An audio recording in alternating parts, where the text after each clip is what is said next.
constantly being told by people what a fantastic husband I had. Like, he'll do all sorts of things for anybody and everybody. To others he seems very generous because he is like that to other people.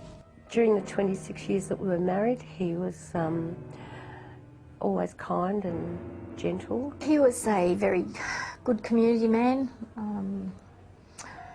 kind, always willing to help wherever possible in the community, always treated me with a great deal of respect. He was involved in Service Club, Rotary, Paul Harris Fellow, and he'd been in local government from a well-respected family. So all in all, a good citizen. She'd been with this particular partner for 12 months and they decided to get married, and she described this husband as a Jekyll and Hyde. For 12 months he painted the picture of a perfect partner, really respectful, gentle, no loud voice, no yelling at her or anything like that. And on the night of the marriage, he raped her basically.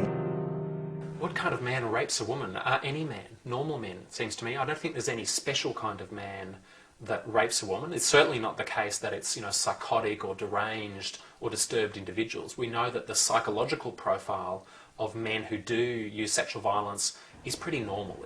Having said that the men who rape partners are normal men, I don't mean normal in a good way, I mean normal as in psychologically average. We also know that those men are more likely than other men to have rape-supportive attitudes. They're more likely to have hostile and disrespectful attitudes towards women.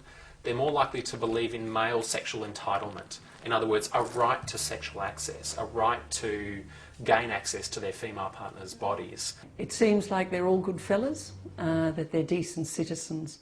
It happens across all socio-economic levels, and the few that end up in court, their solicitors seem to say that they're good fellas and decent community members. It's very difficult for a woman to come out and say, my husband, who may be the head of the Lions, and the head of the football team and known by everyone as a great bloke, very, very difficult for her to come out and say, he's been assaulting me and he's been raping me. And we see that quite often, and it sometimes makes me feel quite sick, because I know when it has happened in the community and I see these men who are pillars of the community, and I've seen the other side.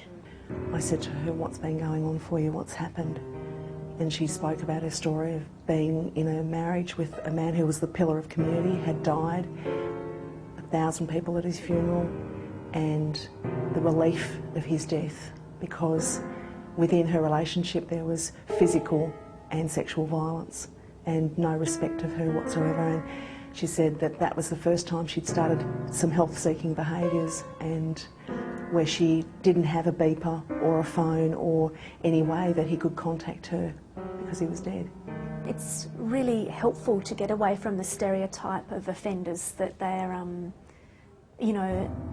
highly violent batterers or sick.